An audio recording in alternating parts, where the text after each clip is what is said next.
social He was a surprise. Everybody in our industry was completely shocked. Capitalism, take it down!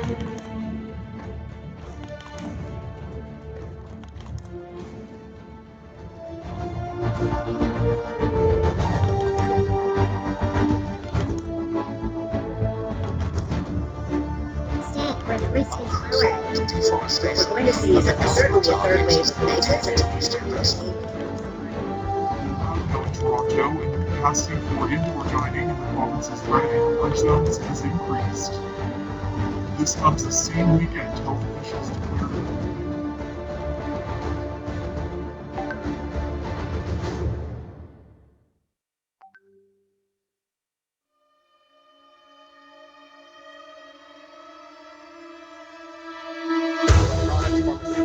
The whole gamut of goods that are coming and going. Rail provides an opportunity.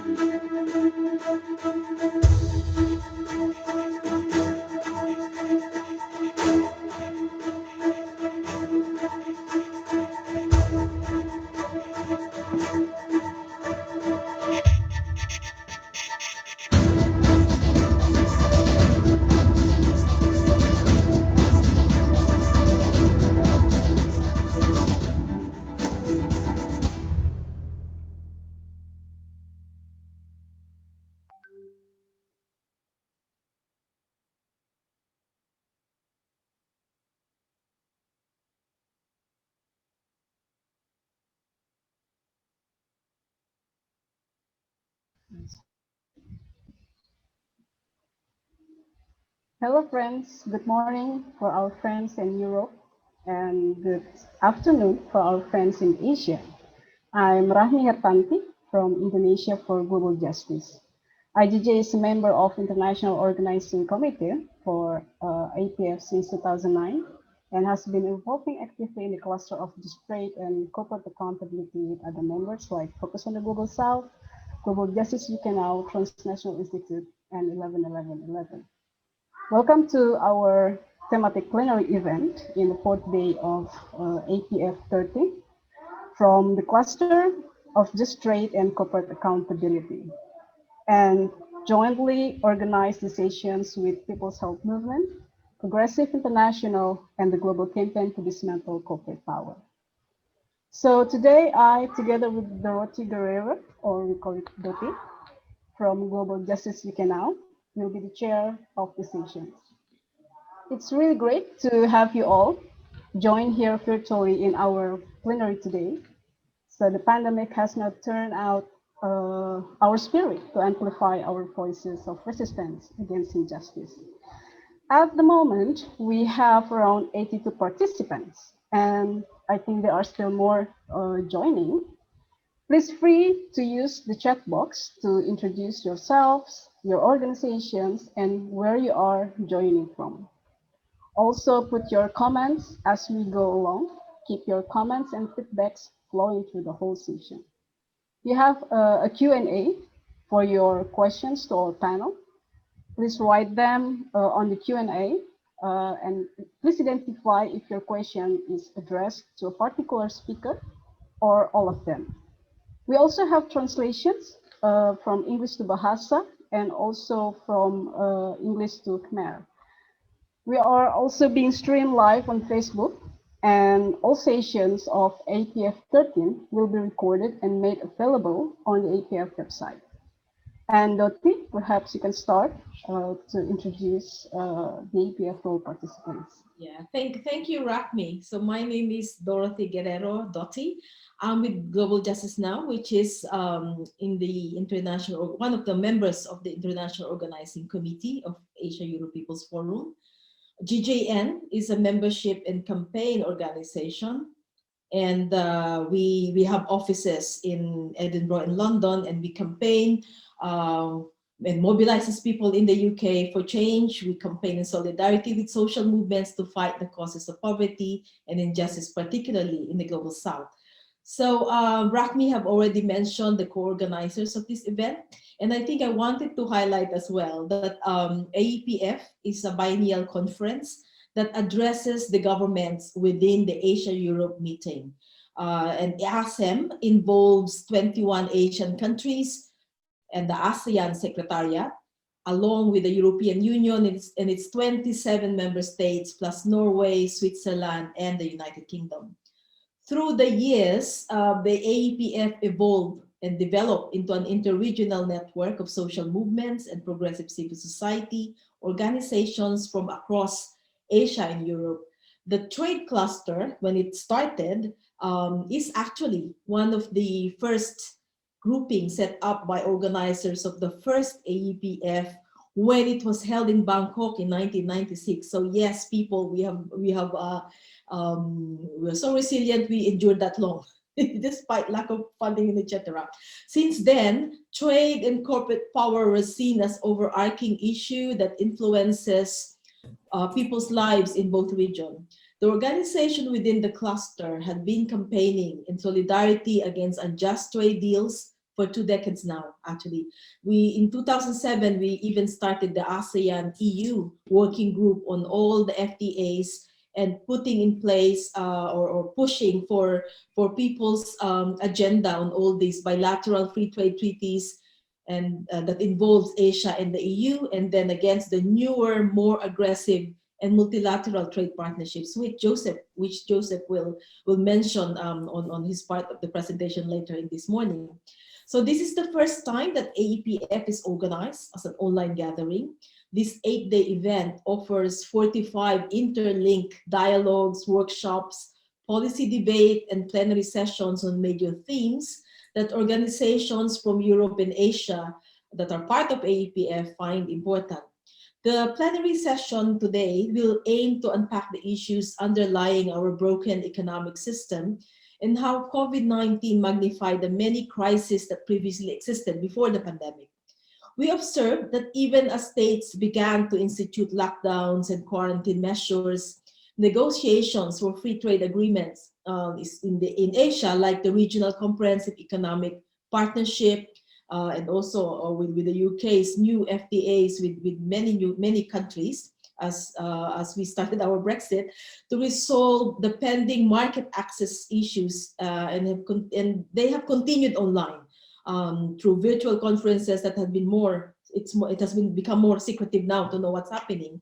So the continuing efforts to write global trade rules to favor the neoliberal economic agenda remains a big challenge, not just for our cluster, but also for all the organized people in Asia and Europe that are working on trade and investment issues. Our speakers will also discuss vaccine apartheid, corporate capture of public health governance, trade, and Cuba's alternative health model. So I think, Rachmi, do you want to come back and explain the flow of the session today? Yes, Dati, thank you. Yeah, so for our session today, we will have 2 panels. For the next 30 minutes, we will start the first conversations of our 3 speakers, that will discuss about on trade, facts and politics, and increased foreign debts of per countries in the time of global pandemic. And then after that, it will be followed by the second conversations with the movements, where they will respond to the first conversations with perspective from the networks, including from the existing campaigns that they have been doing it so far. And then we can have the Q&A after all speakers have present their presentations. So yeah, to start it, I will now hand over to Dati to lead the sessions. So this is the first part, so which is a more global overview, not just about the pandemic, but also the political economy, and also I know that all our 3 speakers for this session will also interrogate is the crisis also creating a crisis for capitalism, and also what are we seeing that is new, what are we seeing as continuing and deepening, and how do we see the different movements, how do we push also for our alternative, the world that we wanted to see. So what we have a conversation between Jayati, Ghosh, Walden Bello, and Dearden. Unfortunately, as I mentioned earlier, Jayati could not come, but she sent a video.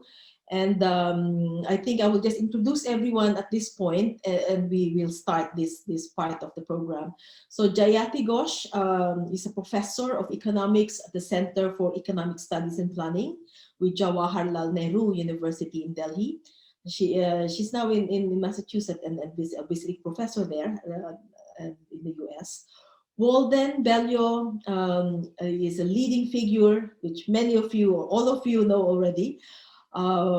He's a leading figure of the progressive movements in the Global South for over 3 decades. So he was awarded the Livelihood Award, or we know it as the Alternative Nobel Peace Prize, for his work exposing the realities of globalization. He has taken on the WTO, and he was a co-founder of Focus on the Global South, and has consistently shown a light on the economic system that is at the root of our current crisis. He also works on climate inequality and just trade, and of course about financial collapse in the last 2 global economic crises. Nick Dearden is GJN's director since 2013. He was previously a senior campaign manager at Warren One and also a corporate campaign manager at Amnesty International UK. And before joining Global Justice Now, he was the director of the Jubilee Debt Campaign, where he built strong relationships with campaigners in the Global South.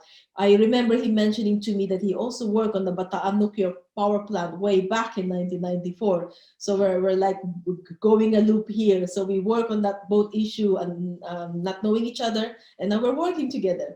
So so I think I will just open the discussion now with Jayati's video, and then Nick and Dearden will also have their initial presentation.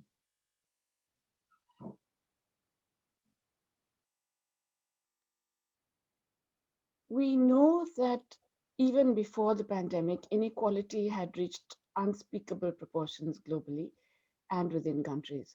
What has happened after the COVID-19 pandemic is something that was actually even beyond anyone's anticipation, which is a dramatic worsening of inequalities within and between countries.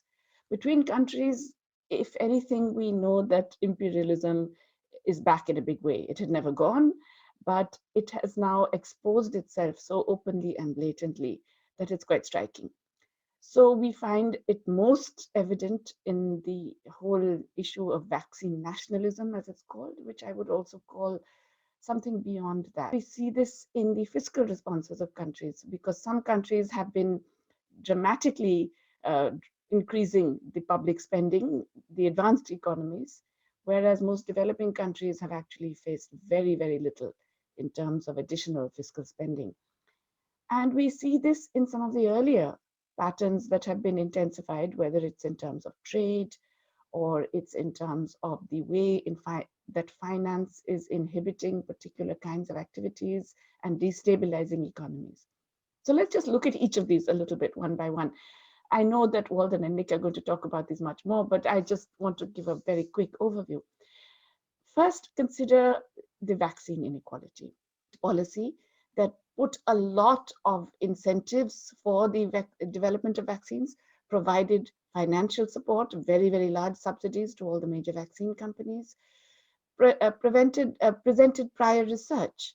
A lot of the research that has gone into the mRNA vaccines, for example, 80% of it comes from the research done in public labs, which was made freely available to the vaccine developers. As a result of that, we've had very dramatic and rapid development of some effective vaccines. The regulatory approval for these has been rushed through, again, within a couple of months, often with the help of volunteers and assisted by the state. So this is really the product of state intervention with some private collaboration. Nonetheless, what do we see? We see that once again, the so-called public-private partnership has won, where the state puts in the finances, takes on all the risks, and the private sector gets away with all the profits. In this case, super profits extracted by monopoly power. And the monopoly power comes from the fact that these major pharma companies own the intellectual property rights, even though these were developed by states. The fact that they own these monopoly rights, these patents, means that they can determine who will produce, how much they will produce, and what prices will be charged. As a result of this, we have seen the most obscene kinds of vaccine grab by the rich countries, whereby as soon as some of the early vaccines were cleared for regulatory approval, Pfizer, Moderna, AstraZeneca, they were actually quickly bought up. Advanced supplies were bought up by 14 countries, the advanced rich economies, who took over something like 85% of the expected supply for this year. Obviously, in a situation like this, the patent rights should be suspended. A number of developing countries, and now the majority of WTO members, have been asking for a waiver of the TRIPS, specifically for all COVID vaccines, therapeutics, treatments, and so on during the period of the pandemic, which is exactly what the TRIPS agreement says, that it is not meant for exceptional circumstances, that there are emergency situations in which these waivers must be upheld. Yet the advanced countries have been blocking this in the WTO. It's very welcome that President Biden has agreed. The Union is still blocking it. But anyway, this is just the first step, because this only prevents countries from facing legal action if they take compulsory licensing to produce these vaccines themselves. That's all it does. We still need the technology transfer. We still need to make sure these companies share their technology with other producers and license them. And no one is saying they will not get a return. They will get a reasonable return, not these monopoly super profits, which they are now making out of death and disease. All these attempts at voluntary technology sharing, which is not happening. Not a single company has joined the WHO's COVID-19 technology access pool, which would share technologies. We are not seeing the states that have actually paid for these vaccines with taxpayers' money we're not seeing them push vaccine companies into sharing the technology, enabling more and more producers. As a result of which, we are seeing new variants, we're seeing mutants. In my own country, in India, we are seeing a flare-up that has led to a massive increase in death and destruction. I have lost many of my own friends, colleagues, and others. Every family in India has lost someone, and this will continue. This will go on and on because the pace of vaccination is so slow. There are countries in Africa where no one has been vaccinated. And across the world, the proportion of vaccinated people is around 10% still. Most of the developed world is dominating in the vaccine distribution. And this inequality, of course, adds to all the other inequalities because it prevents an economic recovery. It prevents livelihoods from coming out at all, because people cannot go out and work. They are weakened by sickness. They are facing more lockdowns. They are facing other restrictions. And as a result, they are losing livelihood, especially informal workers.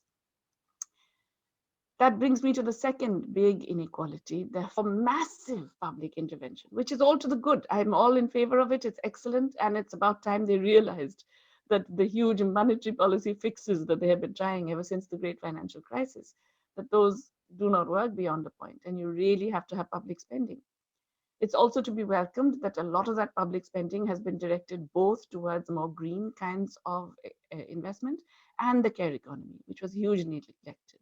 So that's also welcome. However, while the developed countries are spending anywhere between 12 and 25% of GDP, developing countries have spent on average 4 to 6% of GDP. The poorest countries have spent only 2.5% of GDP additionally, because they cannot afford bank money. Why can't poor countries also do the same? Essentially for two reasons. Many of them face major balance of payments constraints and large debt problems. That many of them are paying more even today for debt servicing than they can on health, even during the pandemic. But they also face the fear of capital flight. And we have seen very volatile flows of capital. We saw massive outflows in March 2020, revival of inflows from about May, which in turn is very volatile, very unstable, very dependent on what the advanced economies do, not what developing countries do. And at the slightest hint of fiscal expansion, they tend to leave developing countries. They threaten emerging markets, with large fiscal deficits being a major source for credit rating downgrades, for other kinds of flight. This has prevented most developing countries, even the ones that don't face balance of payments constraints, that don't have large debt problems, even they are not spending more. As a result, if you look at per capita spending, the US currently, the estimate is around $25,000 per capita has been spent since. In developing countries, the average is more like 100. In the poorest countries, the additional spending per capita has been $2 per capita.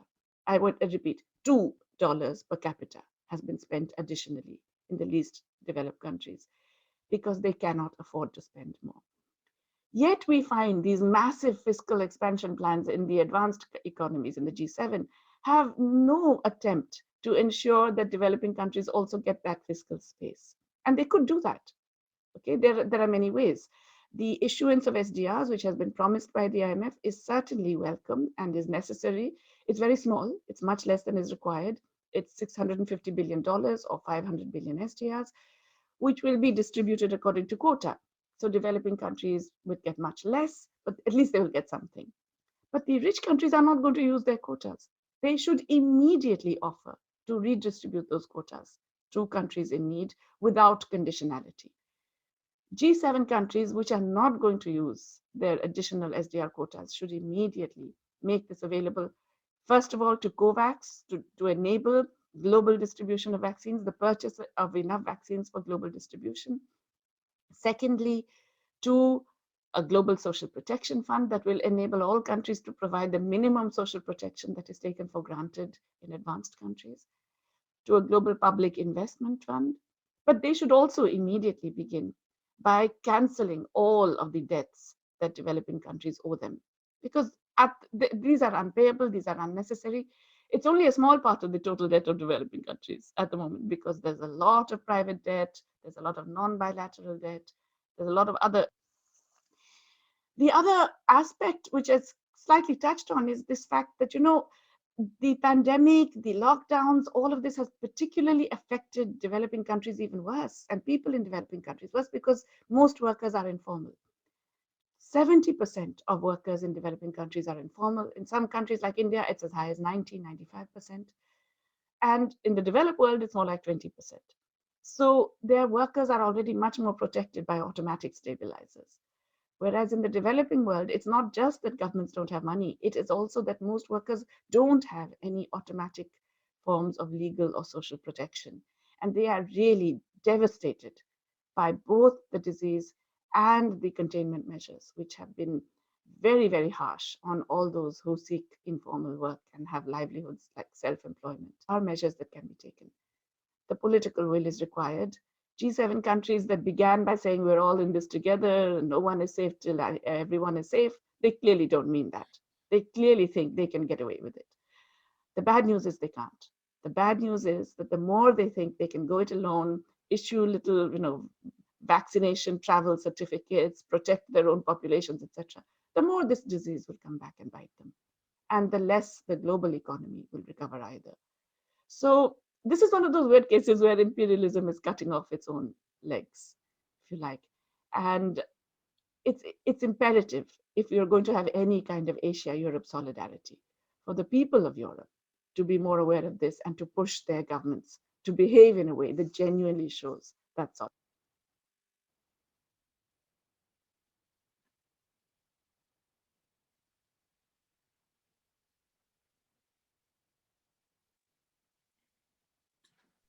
So now we'll go to Walden.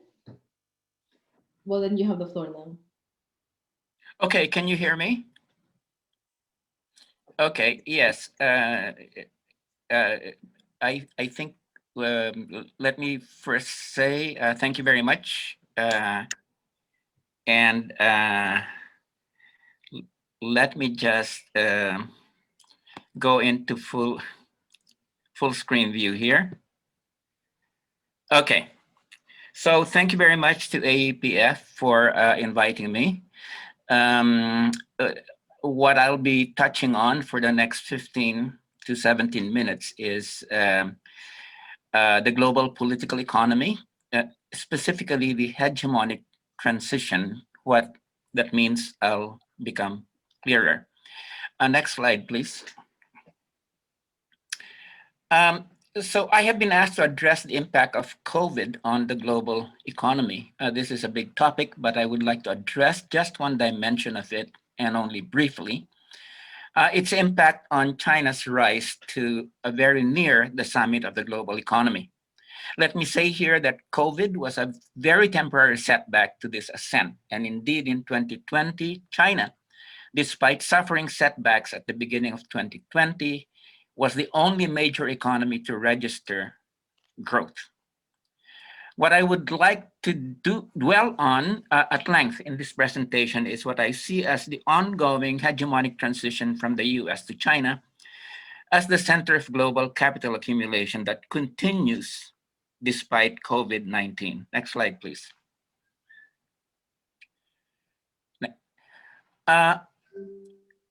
At the beginning of the third decade of the 21st century, China was not only the world's second biggest economy, it had become the center of global capital accumulation, or in the popular image, the locomotive of the world economy, accounting for 28% of all growth worldwide in the 5 years from 2013 to 2018, more than twice the share of the United States, according to the International Monetary Fund. Next slide, please. What are the origins of this dazzling rise of China to the top? Well, we need to go back to the 1970s very briefly. And there was a coincidence of two crises in the 70s. One was the crisis of profitability of US capital and the crisis of political legitimacy in China. Next slide, please.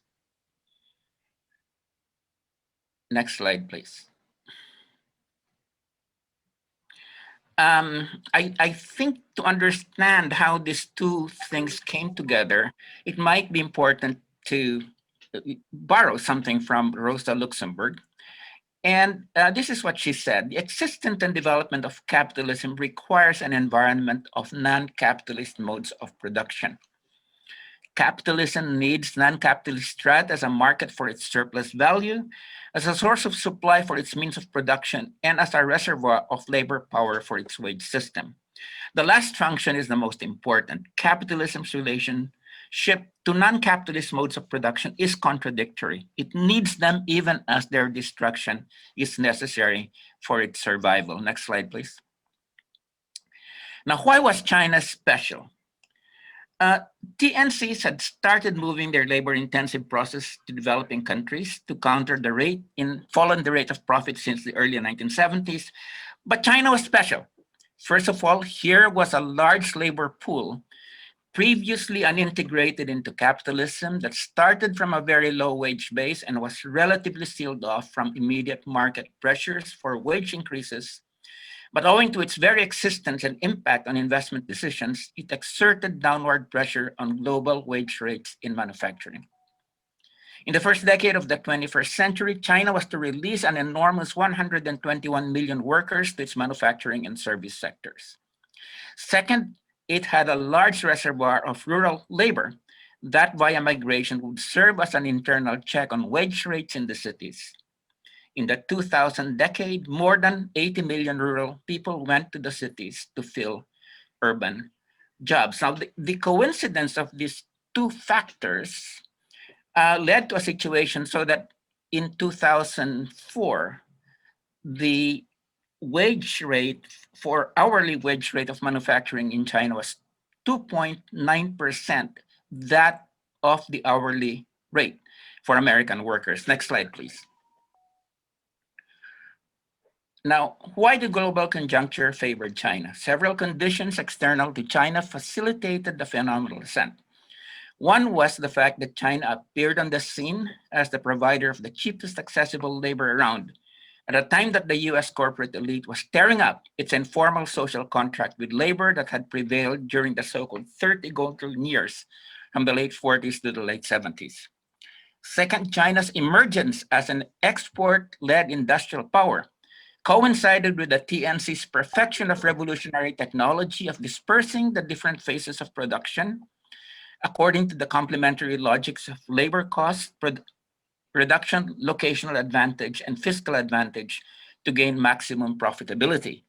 a process that came to be known as the value chain.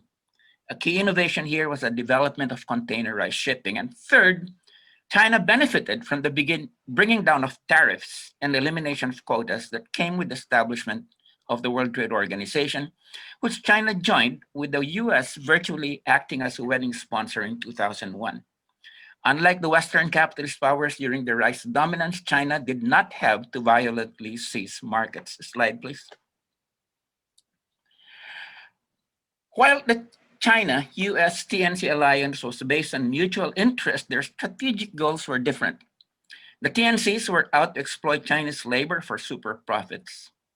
China offered its manufacturing labor force for exploitation, but its goal was to gain the investment and technology to comprehensively develop the economy.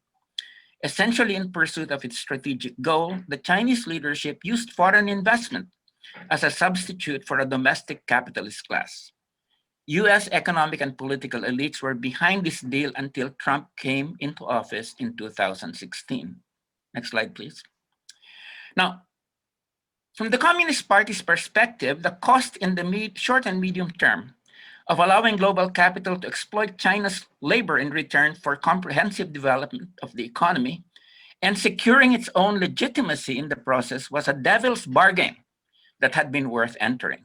In any event, by the end of the second decade of the 21st century, the importance of Beijing's corporate allies had been reduced by the combination of a decade-long stagnation followed by a COVID-19 recession in the US market and China's own technological advances, though there were areas where selected American high-tech companies remained important. What made the difference was a strong state emerging from an untimed period's revolution, not the state of a defeated power like Japan or that of a protectorate like South Korea. Next slide, please. Now, eager to take advantage of wages that were about 2.9% of those of the United States, American transnationals essentially moved a great many of their manufacturing processes to China. China's rapid industrialization was thus related to the US's deindustrialization, particularly in the Midwest. This was in turn the law of global capitalism working itself out. That is, the integration of non-capitalist social modes of production to counter the fall in the rate of profit. Next slide, please. Now, of course, this was a period of crisis in China, but these were crises of growth. So if we look at what happened in China, there were rise in different dimensions of inequality, including social inequality, income inequality, gender inequality. There were environmental crises all over. There was a crisis of overcapacity, too much capacity to produce. There were many political protests and still many political protests, but no systemic challenge to the system. Next slide, please. Now, while inequality has indeed grown, incomes have risen even faster. Average per capita income in China rose between 1988 and 2008 by 229%, 10 times the global average of 24% and far ahead of the rates for India and other developing countries. For most of the past 3 decades, all boats have been rising, one analyst speculates, end quote. Most people pay more attention to their own boat than the boats that have risen higher. They may, in short, have bought into Deng Xiaoping's motto early in the reform era that, quote, some people and some regions should be allowed to prosper before others, end quote. Slide, please.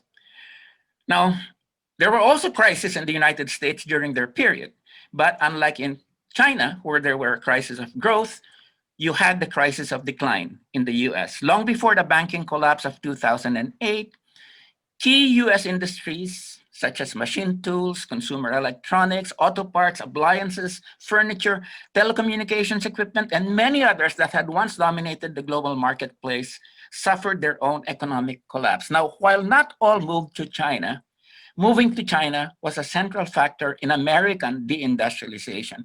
The China shock, as it was called, is estimated conservatively to have led to the loss of 2.4 million American jobs. So most likely, the number of jobs lost was much higher. Next slide, please. Now, collapse. The rise of inequality in the US, to which deindustrialization was a central contributor, owing to the loss of well-paid manufacturing jobs.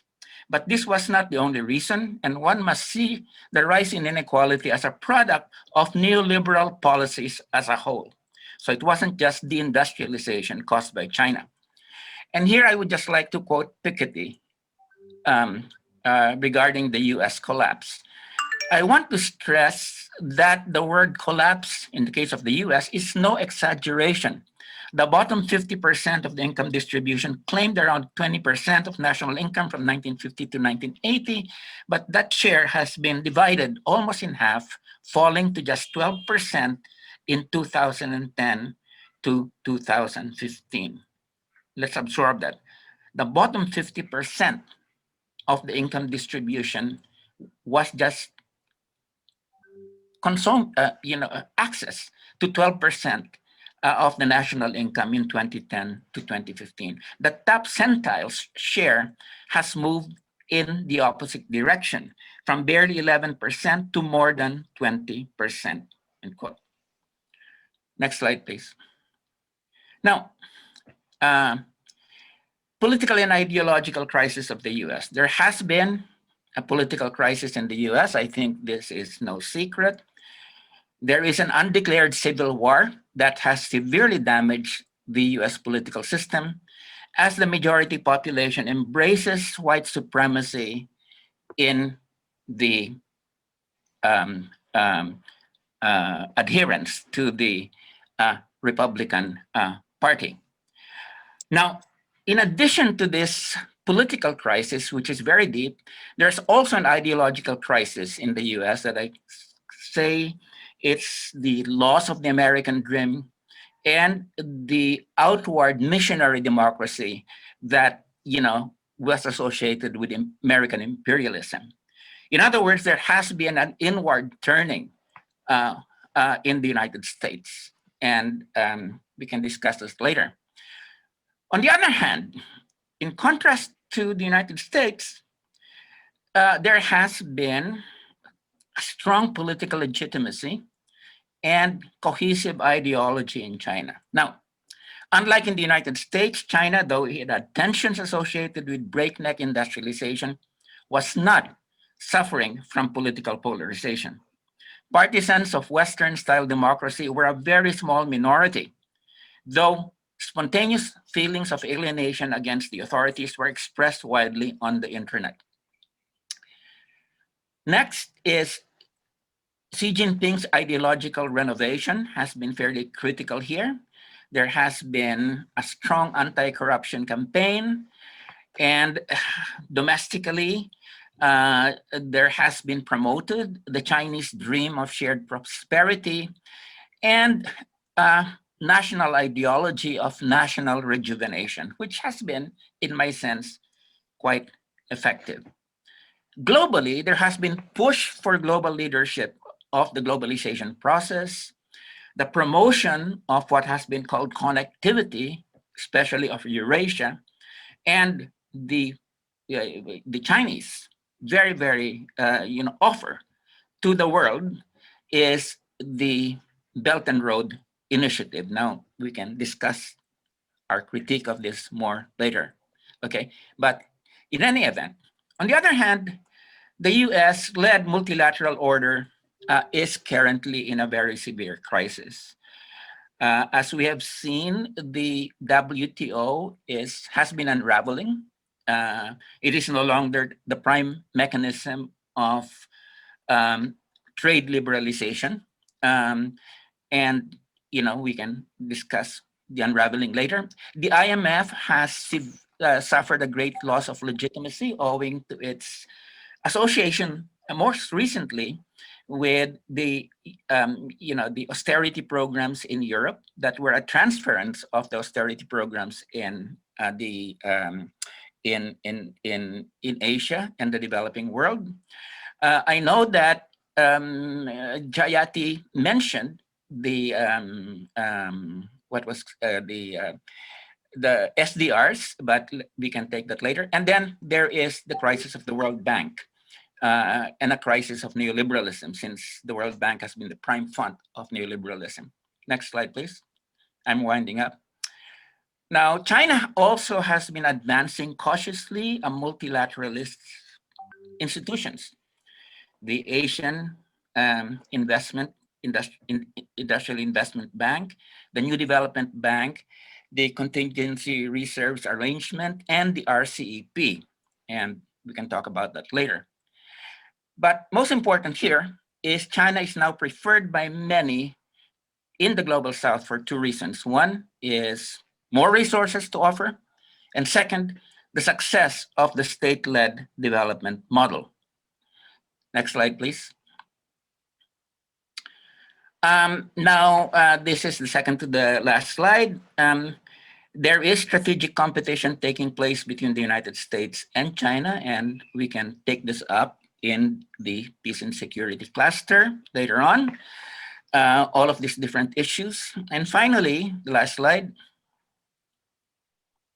Okay, so this is a presentation based on my piece titled Summit of Global Capitalism, Accommodation, Rivalry, or Confrontation between the US and China, that will appear in Socialist Register 2022. So thank you very much for allowing me this presentation, and let's move on. Thank you.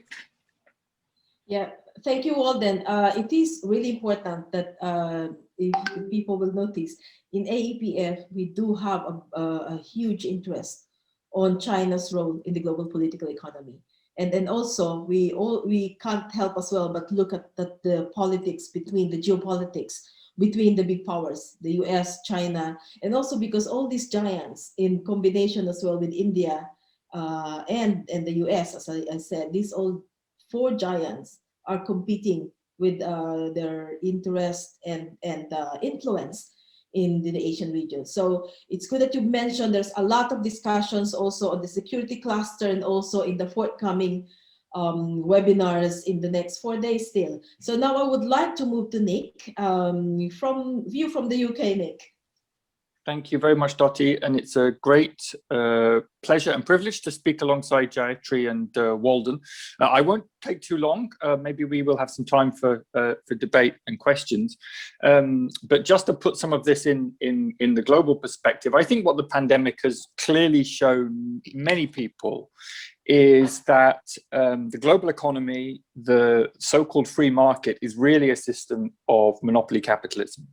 The free market in practice is a system driven towards the extraction of wealth by a few from the environment, from workers around the world, from the global south, from future generations, and any other purpose, any other objective humanity might set itself is secondary at very, very best. So even when we face very, very serious threats, even when we face a pandemic where we all depend upon the fair and rapid vaccination of the whole world, even in the face of a climate catastrophe where we must stop burning fossil fuels to preserve our existence on this planet, even in these most serious of circumstances, the economic system we've got cannot make decisions which will prevent mass death because it's being constructed to generate profit at pretty much any cost.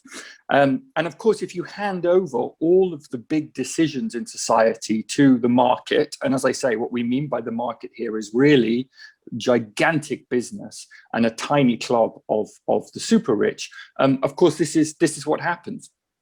The total wealth of billionaires over the last 12 months has more than doubled. It's nearly tripled, actually, from $5 trillion to $13 trillion in just 12 months. So this is a system out of control. It's a bit like, for people who've played Monopoly, a game of Monopoly, where you get to a stage in the game where you simply can't lose.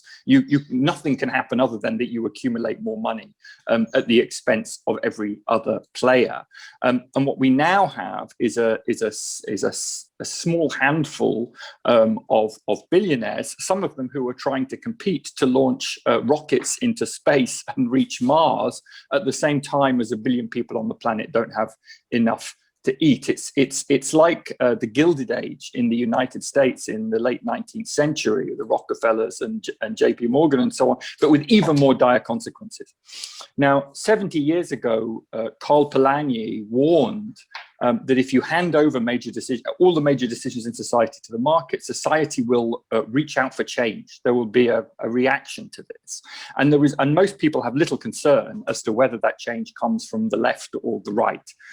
In fact, Polanyi was very clear that the failure of the political center in the 1930s to fundamentally and structurally challenge the rule of the market paved the way to the victory of fascism in Central Europe. And I think we're seeing something similar, of course not exactly the same, but something similar happening again with the rise of the strongmen in the US, of course, with Trump, but also in Brazil, in India, in the Philippines, to some degree, even in my own country, in Britain, promising people kind of security and protection from the market. Whether that's really what they will deliver or not, of course, is a secondary question.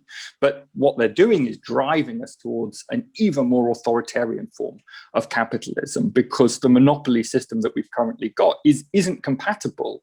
This vast concentration of wealth in the economy is not compatible with anything that remotely resembles democracy anymore. So really, I think the work that we're all doing here to halt this death machine, to fundamentally change this economic system and dethrone the corporations at the heart of it is absolutely urgent. And in particular, to pick up on what Jayati was talking about, the work that many of us have been involved in on the patent waiver for vaccines, to say that the WTO needs to temporarily waive patents on all COVID-related vaccines, treatments and equipment is really, really important. And it's important not just as a temporary measure. And the big pharmaceutical corporations have gone crazy since Joe Biden announced his support for a temporary waiver. And why? Because I think they see this as the thin end of the wedge. And they're right, it should be the thin end of the wedge, because intellectual property and the TRIPS agreement are at the heart of monopoly capitalism. And with the growth, even if you just look at healthcare, the growth of mRNA technology, which is behind the Pfizer and Moderna vaccines, promises to absolutely revolutionize our medical know-how. You know, they're talking now about not being far away from an HIV vaccine. The potential for cancer vaccines. You know, this stuff has the potential to treat chronic conditions that we've been unable to deal with very well for our whole history. We absolutely do not want that technology to be used for some to make vast sums of money while the majority have no access to that technology. We need a fundamentally different pharmaceutical and healthcare system. And I think the campaign around the waiver is our entry point into that. And at the time when even centrists like Joe Biden have come on board, it's time for us to make more fundamental arguments about the need to fundamentally change the way that the intellectual property system works. And it goes beyond healthcare. We cannot allow a handful of energy conglomerates to monopolize technologies which would allow the world to break their dependence on fossil fuels. We cannot allow big technology companies to control our communications and the information and the news that we receive and how we communicate with each other. All of this technology could play such an important role in building a better, fairer world, but it will only do so if we fundamentally transform the economic system, which maintains that this know-how, these scientific breakthroughs should be treated as the private property of transnational corporations. And for me, and I'll just end on this sentence, for me, we are at a point now where that breakthrough looks more possible than it has ever been in my lifetime. Nothing is guaranteed, of course, but we have the potential there. And so it's really great this evening to be talking with you all about it. Thank you, Nick. Indeed, what came out as a common thread, but with what you and Walden mentioned as well, and Jayati, of course, is the incompatibility of this capitalist model and the system that we are all living in now, with the notion of democracy, with the notion of sustainability, and at the same time equality. So I'm now thinking, because we still have 4 speakers to take they will take their cue from what the three of you have mentioned. I will move the debate and discussion later on, and everyone, all the speakers can now participate on that. At the moment, we now have 137 participants coming from 14 countries.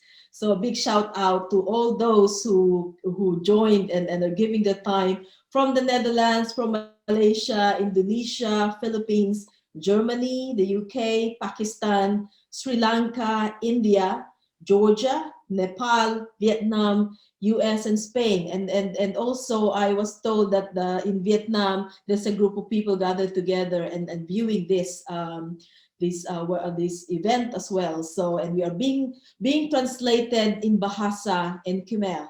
So that's really, really important that we are giving this kind of talk more accessible to people who don't speak English, because that's always the problem in all the discussions and debates are in English, and we're forgetting that actually majority of the people out there do not speak English. So now I will pass to the next part of this webinar. Rachmi, you can open the next part now. Thank you, Dorothy, and thank you for our previous speakers. Thank you, Nick and Walden. And yes, I think from the previous conversations, yeah, we can say that the response to COVID-19 still follows old and failed business as usual practices, yeah, of a profit-driven market model, actually, where people's rights and welfares are undermined by the corporate interest, for example. So yeah, we heard that several issues are rising, such as the deepening of inequality, the worsening of corporate dominations in the global economic agenda, and yeah, and that, and yeah, etc. I think a lot of now the crisis around our people's lives, and then the people's struggles to end the corporate monopoly and the capitalist dominations have been creating a long history. And during the pandemic, we can see now that how the people's solidarity actually have been proving as a true solutions. And actually, this is the time for the global movements to strengthen our work, yeah, to stop the capitalist dominations and bring back the power to the peoples. So together with us now is we have Harris Gleckman. He wrote a lot of publications that criticize the current global governance that has been capturing by the multinational corporations. And the newest publications from Harris is on how he criticized the COVAX facilities. I think this is really interesting.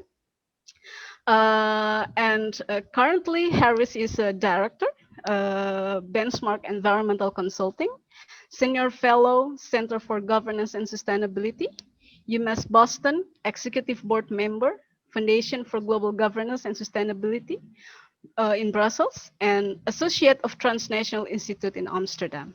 So Harris, we are really happy to have you here now, while we know that it's really early morning for you.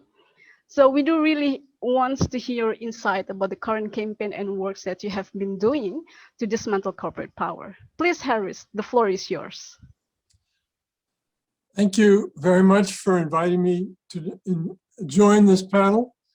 The discussions and introductions have been very broad-reaching in their historic and economic scope, ranging back from the 1920s and 30s, nearly 100 years ago.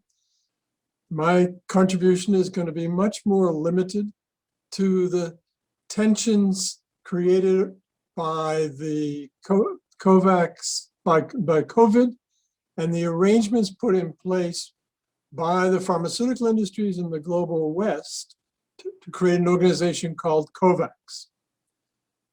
For many of us, and the presentations have been very clear, many of us on this call, this is a crisis which is quite personal, quite painful, quite difficult to see what is happening.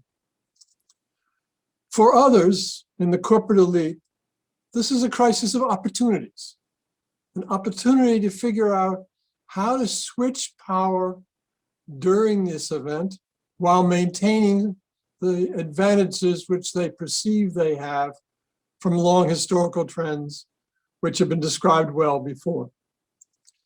What I'd like to share with you is some of the strategies and tactics that are being proposed for taking this human crisis and trying to turn it into an increased ability to extract profits over time. This effort is led by COVAX. COVAX is a multi-stakeholder body, which is in fact formed by two other multi-stakeholder bodies called Gavi and CEPI. These bodies are heavily tied to the World Economic Forum, to the Bill Gates Foundation, and to sectors of the corporate system who are trying to develop a counterweight to the way in which capitalism has been working in the last decades. Part of the difficulty of and as well recognized by the prior presentation, is large chunks of the capitalist business world try to appear as if certain problems don't exist. We don't have to deal with inequality, we don't have to deal with racism, we don't have to deal with health inequalities. And a counter direction has evolved where they recognize the problem, but propose a multi-stakeholder engagement to replace the global governance systems of multilateralism and other forms of governance which have been around for 70 years post-World War II. And for multi-stakeholder groups, one of the big changes is that the TNCs in that area bring together their friends in government, their friends in the academy, their friends in civil society, their friends in public media. And they take an issue and they say, we're going to be the governance institution here. And we will co-opt, we will engage with other bodies as a new governance form, which recognizes in some fashion problems in the world, but seeks to have a public face of overall engagement, an appearance of democracy, while the center role has dramatically changed. Multilateralism, and since World War II, has had at the center the governments, the international organizations. Multi-stakeholderism as an effort in global governance has at the center the TNC, with it what I'm calling their friends. In the case of COVAX, I want to share with you three different ways that the corporate capture of global governance is occurring. First level is in terms of the institutions of global governance, mostly from the multilateral period. First, on the government side, COVAX invites governments to join them if they want to get vaccines, either because they want to use the potential buying power of COVAX or because they don't have other options. COVAX then says they are our members, and they create inside a mini UN, but then make that mini UN body simply an advisory body to the core structure of COVAX, which is chaired by the two multi-stakeholder bodies that created it. And I should have mentioned the WHO is also one of the founders. But the core council that decides, the chairs are the heads of Gavi, the heads of CEPI, and the WHO is just a member. So the organization gets marginalized structurally, and governments are brought in now as just advisors. The other institutional way that this process is changing the game is about a crucial decision about access, about the who shall live, in effect, who shall die questions. So far as Big Pharma goes, the older system would say this issue is addressed by price. If you can pay, country can pay, users can pay for the vaccine, they should be able to do so. And everyone else, that's not Big Pharma's problem. COVAX has taken a slightly different approach. Shortly, as some new technologies are available, it's a tough question of how to distribute it. COVAX has set up a two-tier internal decision-making process to decide which of the 92 poorest countries get the vaccine, in what order, in what price, and the WHO and UNICEF are simply advisors to this panel who makes these life and death decisions. And also they serve as the middle actors between the manufacturer and the physical distribution of the vaccine from the manufacturers to the countries.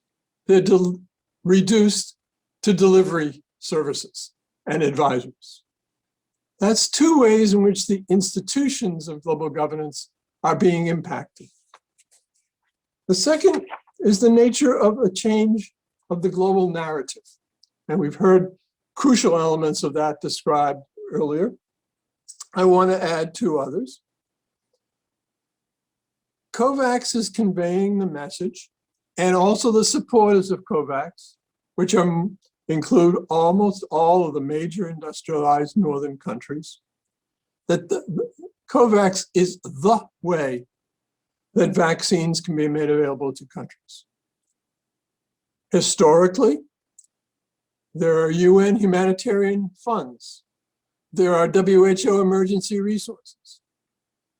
The global narrative now is this multi-stakeholder body is the way if you want to get access. But this is not, but they're not acting as a charity. They're acting not, they don't give the vaccines to the 92 countries that need them, having collected them. They sell them to those countries at a discount rate that they are not willing to publicly even announce. This changes the sense of the story of globalization. The second way in which the narrative is being changed and this opportunity used by COVID is how we organize the public expectations. In the past, when there's been a hurricane, mass destructions of areas of the world, the UN and some of the major countries have said, everybody in those areas we need to attend to. We're trying to resolve hunger. We say everyone needs to be able to eat properly. It's a universal claim. It's a claim based in, amongst other things, universal human rights. COVAX is narrowing that claim, that narrative. They are only seeking to address 20% of the people in the 92 poorest countries of the world. They're changing the narrative about what we ought to be seeing as the appropriate way to respond. They present no argument for why they picked the number 20%. Sometimes there's references to saying, well, that's the number of highly fragile people or healthcare workers, but there's no real evidence that they've done any particular work. The other possibility is that they're saying, we really must protect the elites. And that's why we can only we're talking about 20% of the world. The narrative of universal response is being narrowed to 20% cutoff. Two other ways in which the system is being changed and the corporate capture of governance is in opening new areas for battle spaces. We've been hearing about the battles for the WTO waiver. For the industry, they want a waiver too. They're seeking a waiver from liability when they supply vaccines to developing countries, not the North. They've approached to South Africa and said, we want the state to guarantee that if anyone feels they're harmed by the vaccine, that the state will guarantee it, not only in South Africa, and a number of other developing countries. And in the case of South Africa, they even asked them to guarantee that that guarantee would be protected by state resources of buildings and assets elsewhere. Fortunately, that part didn't come through. But they're trying to create a new waiver, a waiver for themselves from liability of their activities.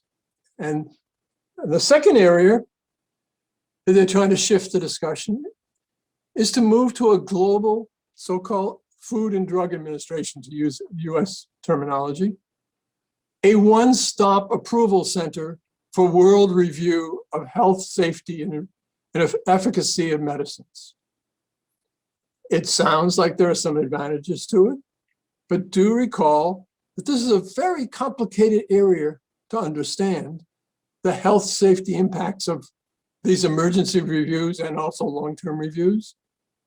And from the business perspective, this is an opportunity to say, we only have to go to one place, particularly if it's run by something like COVAX, to get approval to sell the products and everywhere. And once we gain this international seal, then we don't have to deal with the judgments, the particular realities of other countries, and the diversity of ways of approaching science around the world.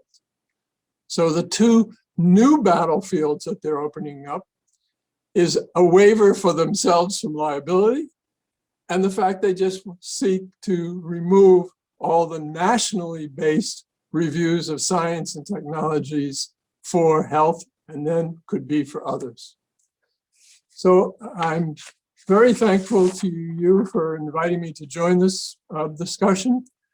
The review and looking at the COVAX role in the change and how they're using the opportunities is partially summarized, presented in a Friends of the Earth International and TNI publication, looking at the political and health risks from COVAX, which they asked me to work on. And I'm looking forward to the give and take with my other panelists and the people who are part of this webinar. Thank you very much to the organizers for extending the invitation to me. Thank you so much, Harris. It was really comprehensive when you showed to us about the new narrative that we heard now from you. I think, how the corporate captured now really, how we can say, it will create a lot of dangers for the people's life if we continue this system, this narrative. So I think, a lot of limitations that we have, and then we know that, especially in relations to COVAX, a lot of countries that really relies on these institutions, and we know that a lot of false solutions then has been gave by these institutions. And then after this, I think we would like to hear also from Sun Kim, because she is a director of Health Policy Research Center at People's Health Institute, but she is also really active in the People's Health Movement. And I think what Harris has explained is it was really clear for us to see about what happenings today in the vaccines politics today. But then I think Dr. Sun Kim can also gives more insights for us about what has been going on today, especially on the work from the People's Health Movements to end the monopoly of the monopoly practices of big pharma that supported by the rich countries, especially to stop the inequality, the worsening of inequality in the global world right now. So Ms. Sun Kim, the floor is yours. Thank you. Thank you, Rachmi, for introducing me to this, the participants. Let me share my screen first. Can you see my screen? Yes. Yes. Thank you. So, hi, my name is Sun Kim. I am here to talk about the vaccine apartheid and need for a TRIPS waiver on behalf of the People's Health Movement. So the previous speakers talked about the importance of IP in the global capitalistic structure. So my presentation would be a kind of introduction to more details about that. What has made us to arrive here through the last year during this pandemic, and hope this presentation could be a kind of compensation to the previous presentations. So let's start with this, why we call it as vaccine apartheid. So high-income countries repeatedly said that vaccines or vaccination should be global public goods and self-praised on their pledging to the COVAX, the structure that Harris explained. But what they have been really doing, including vaccine hoarding competitions in the forms of bilateral advanced purchasing agreements, and neglecting the CTAP, the COVID-19 technology access pool, to share the technologies and knowledge for manufacturing the vaccines, and opposing the TRIPS waiver proposal and wasting time without sharing technologies and knowledge since October last year, when India and South Africa proposed this proposal. So the results, what we are experiencing, include global vaccine shortages, resulting in COVAX doses shortages, as well as the supplier-dominant chaotic market, and rivalry among the high-income countries is imposing export bans on domestically produced raw materials or the final products of vaccines, and the low and middle-income countries lagging behind with being dependent on the mercy from COVAX or from the China or Russia. So this chart shows the COVID-19 vaccine doses administered per people as of May 16. And you can clearly see the contrast, the vaccine apartheid, of course. And we can go even further, and why we call it as vaccine imperialism. So actually, the low and middle income countries have manufacturing capacities that could be utilized and even scaled up. But the problem is that the high income countries don't allow them to do so. So with blocking sharing the technologies and knowledge. So the core arguments of high income countries and their based transnational corporations include the low and middle income countries don't have quality manufacturing capabilities. And the IP right suspension would allow China or India to steal the high tech, like the mRNA technologies. And the IP protection is the key to innovation. So what is the innovation? So this is the chart that made by the WTO. And you can see this is the so-called global vaccine value chain. And from the development to the distribution, you can see every step the IP barrier, like here, here, here, here, that hinder any possible manufacturing scale-up. This is the chart that shows countries' positions on waiving monopolies, the waiving TRIPS for COVID-19 medical tools as of May 11th. So you can clearly see the contrast, the high-income countries as opponents and the low and middle-income countries as supporters. Last year, during the virtual World Health Assembly, the leaders from Asia and Europe repeatedly talked about the vaccines as global public goods So the President Moon of South Korea, President Xi of China talked about the public goods. And also from Europe, President Macron and Merkel from Germany and France talked about the global public good.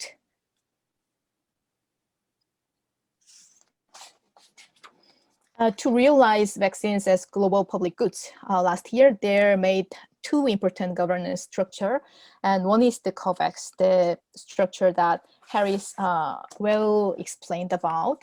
But let me explain more about the detail. So this was designed, it claimed, to be a global solution to accelerate the development and manufacture of the COVID-19 vaccines and guarantee rapid, fair, and equitable access to them for people in all countries. The initial aim was to have 2 billion doses available by the end of this year, which should be enough to protect high-risk and vulnerable people, as well as the frontline healthcare workers.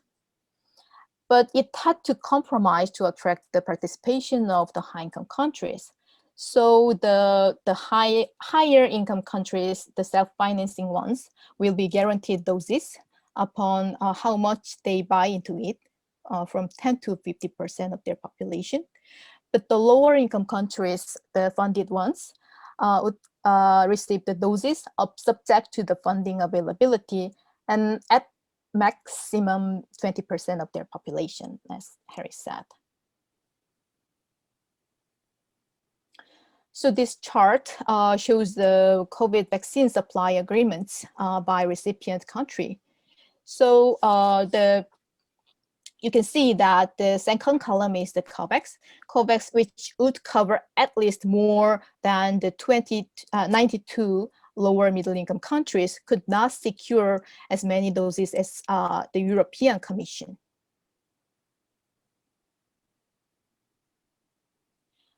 The second important global structure last year made was the CTAP.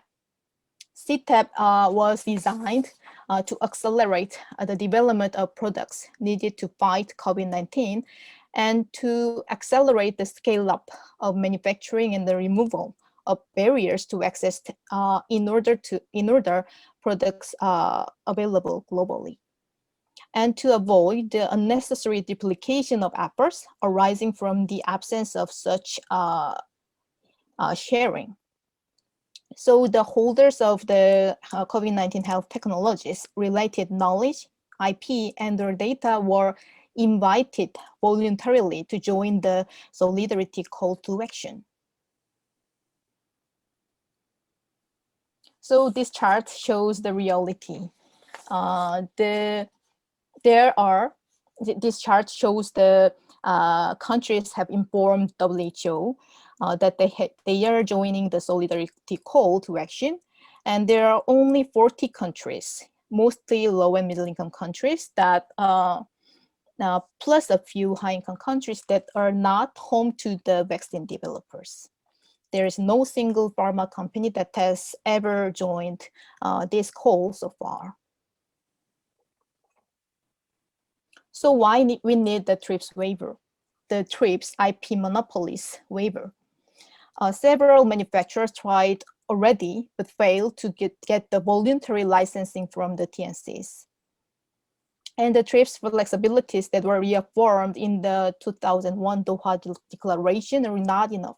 So the compulsory license offers a product and product, country by country approach, and the mechanism to supply countries with insufficient manufacturing capacity does not provide an expedient solution.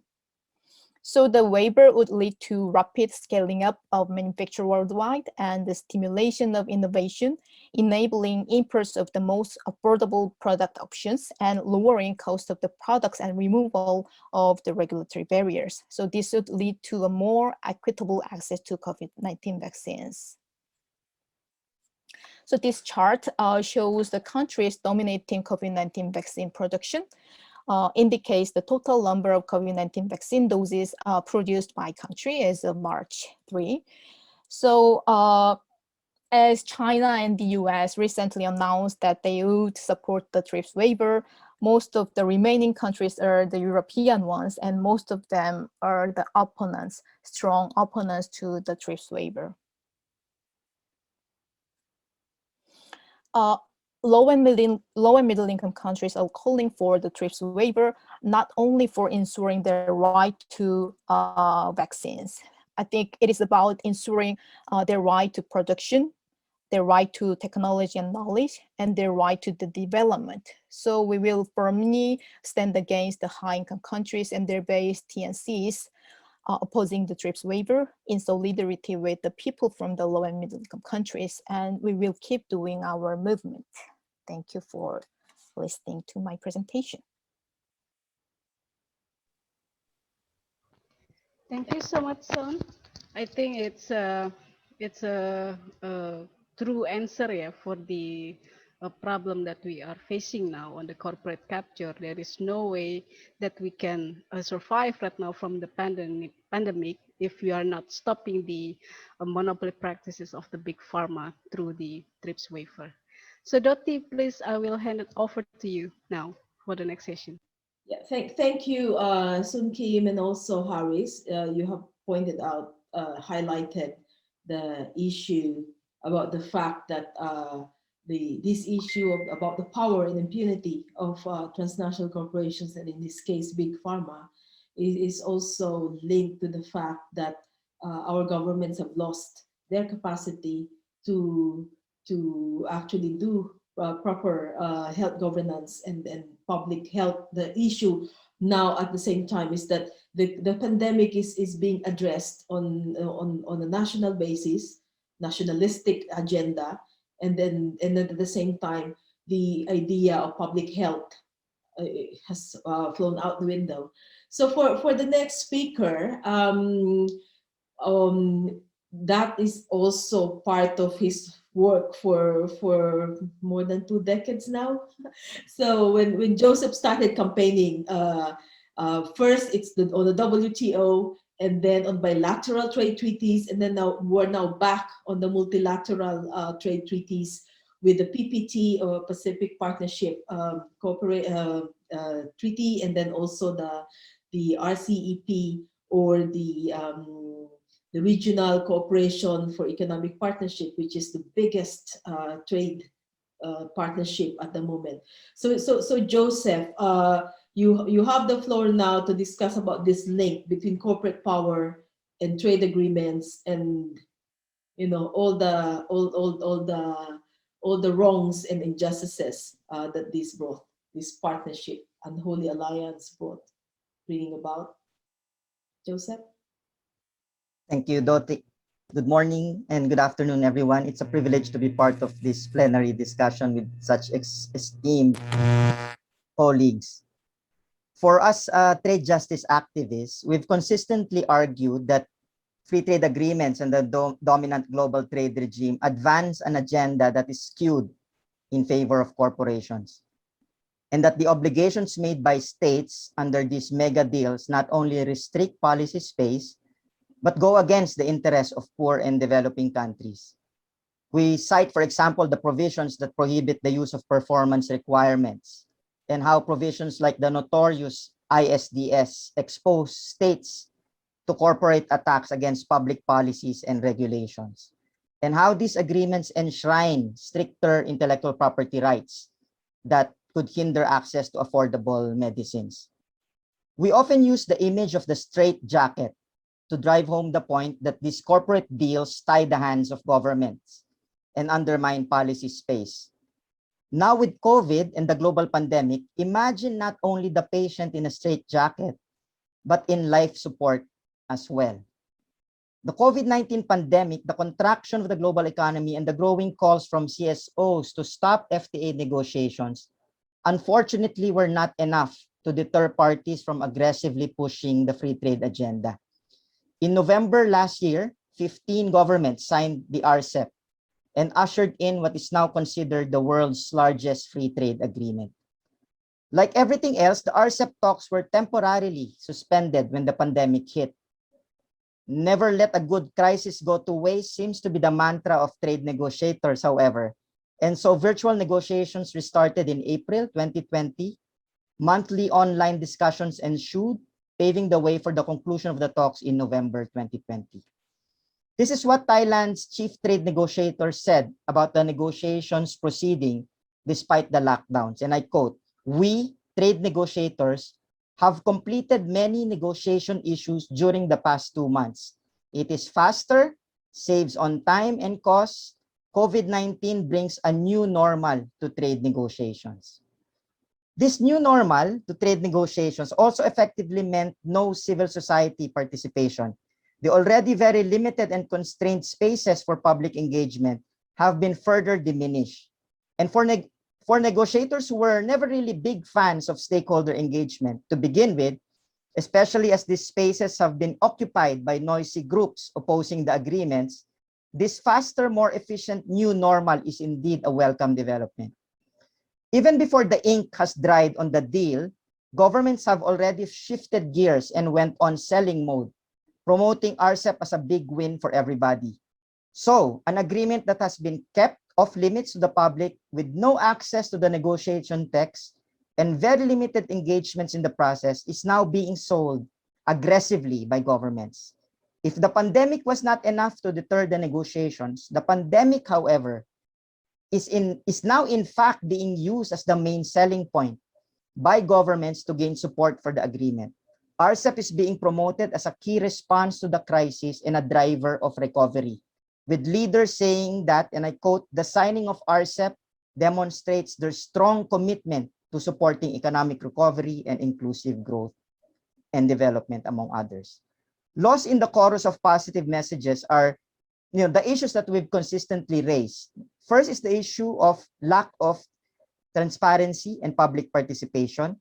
Second is the issue that governments are bragging that this is a modern FTA, but give no explanation of what that means. A modern trade and investment agreement means that the scope and coverage of the agreement cover not just trade in goods, but also services, intellectual property rights, investments, and more recently, a chapter as well on electronic commerce. A modern FTA would push further liberalization and deeper obligations to open the economy and harmonize regulations in the name of policy coherence. A modern FTA means stronger intellectual property rights obligations, going beyond the WTO TRIPS agreement. There's also the agenda of investor protection as exemplified in ISDS. For those who are not familiar, ISDS is the mechanism present in modern FTAs that give corporations the power to sue governments over public policies. Third, the worries over rising trade deficit that prompted India's withdrawal from the talks seem to be with clear basis as well. A new paper from Boston University, written by Rachmi Banga, Kevin Gallagher, and Perna Sharma, looked at the actual commitments, and they found that three things. The agreement will cause a rise in ASEAN imports and will worsen the deficit. Now, balance of trade, in fact, will improve not for the ASEAN countries, but for non-ASEAN countries. Second, the maximum gains of improved balance of trade will go to countries like Japan, New Zealand, and Australia, while post-RCEP balance of trade will worsen for Cambodia, Indonesia, Laos, Malaysia, Myanmar, Philippines. While the agreement allowed for designation of products under sensitive lists, the study also revealed that developed countries which have been able to negotiate higher protection against imports as compared to ASEAN. Now, going back to COVID, the struggle against the constraints to policy space, as the previous speakers have said, is very evident in this campaign on the TRIPS waiver. In a recent hearing of the Senate Foreign Relations Committee here in the Philippines, the government representative raised the concern that support for the waiver would go against the obligations under FTA signed by the Philippines. But the real issue here is the concern of Big Pharma, that the waiver could start what they refer to as a slippery slope, where IP rights enshrined in these deals are set aside in terms of emergency. They want to counter this narrative, as Harris described, and mainstream a narrative that is more attuned to the corporate agenda. RCEP would also further lock in countries to this FTA regime that, in fact, we should be transforming rather than supporting. a key challenge is how we use this opportunity to move this transformation of the broken economic system. We can perhaps begin by advancing progressive solutions to problems or vulnerabilities exposed by the pandemic. For example, we can look at Walden Bello's paper where he identified 3 key vulnerabilities. On the disruption of the global chain, Walden calls for a relocalization of both industrial and agricultural production. He calls on the revitalization of economies by reviving local industries and local agriculture and bringing back decent jobs that have been lost to job displacing and wage reducing supply chains. On distorted development, the challenge is to transform economies to create decent domestic employment opportunities that will reduce the need for people to go abroad. Walden calls on a refocusing of investments on industries that cater to raising domestic demand rather than foreign demand. On the problem of growth and carbon emissions, Walden argues that the imperatives of addressing poverty and respecting global justice and equity demand that many in the countries in the global south will continue to experience growth, making it clear that the adjustment in terms of radically restraining growth and consumption must for the most part come from the rich countries. Institutions like UNCTAD, CSOs, and academia have likewise pointed out the fundamental problems with existing trade rules, highlighting the corporate bias underpinning the rules, how the system has driven rising inequality and the climate crisis, and the need for substantive systematic reforms. UNCTAD has proposed a new multilateralism for a global New Deal, which we can also examine to look for opportunities on how we begin the system of building a better and just trading system. The proposals of both Walden and UNCTAD underscore that a key point in the COVID-era trade agenda for developing countries is the adoption of strategic trade and industrial policies to support essential sectors and preserve jobs. We should also continue to resist and push back the FTA agenda and sustain efforts to tame the power of corporations by intensifying the campaign for a legally binding instrument on TNCs and their human rights obligations. Finally, these are just some of the opportunities towards transformation that we can pursue. Yes, these are challenging times, but trade justice activists are ready to engage and push the progressive agenda forward. We need to build stronger linkages and convergences among various campaigns, and the AEPF is an important space to support this effort. Thank you. Yeah, thank you, Joseph. And indeed, what you pointed out, the Just Trade and Corporate Accountability Cluster is working on actually 3 simultaneous campaigns. So on COVID-19, vaccine equality, and of course the old issue of trade, everything that are now happening, and also how it would shape the recovery that the governments are talking about, and also including that continuing to challenge and trying to reduce the power of corporations. So with all these campaigns and actions, people often ask us, so apart from what you're mentioning as very policy heavy, we also wanted to know real stories of alternatives. So what are your alternatives? What if you don't like this health model, what other health model do we go to? So, and I'm happy that for this event, we do have part of that to answer. I would like to introduce our next speaker to discuss about Cuba's alternative health model and responses to COVID-19. We're lucky to have Helen Yaffe. Helen is a lecturer in economic and social history at the University of Glasgow. She's a specialist in Cuban and Latin American development, and she authored the book, We Are Cuba, How a Revolutionary People Have Survived in a Post-Soviet World, published recently, 2020 by Yale University Press. Helen is also part of the COVID-19 Response Collective at Progressive International, which co-organized this panel. So Helen, over to you now. Thank you very much. Thanks for the invite. And I have to say thanks to all the speakers because I've learned an awful lot. I'm hoping you can see that screen that I've just shared. Is that right? Yes. Hold on, let me see. How's that? Perfect. I think it even has subtitles at the bottom. It does. Okay, great. So, I mean, really listening to the previous speakers just really underscores the extent to which Cuba is an alternative. And I'm going to start actually by giving people an overview of the ways in which Cuba is an alternative and why I think we can arguably state that Cuba's response to COVID-19 has been outstanding. It has certainly stood out in terms of the regional response in Latin America and in quite challenging conditions that Cuba's facing at the moment. So in my book, which was referred to, I have a whole chapter which looked at the development of Cuba's biotech sector. And I also have another chapter which looks at the development of Cuban medical internationalism. So I'm more than happy to talk in more detail about this, but I'm going to try and whiz through this because I don't have much time.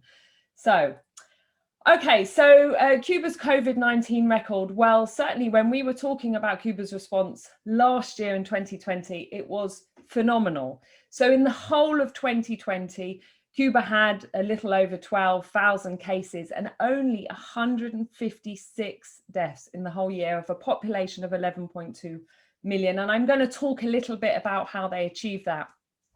However, they took the decision in late November to reopen their airports.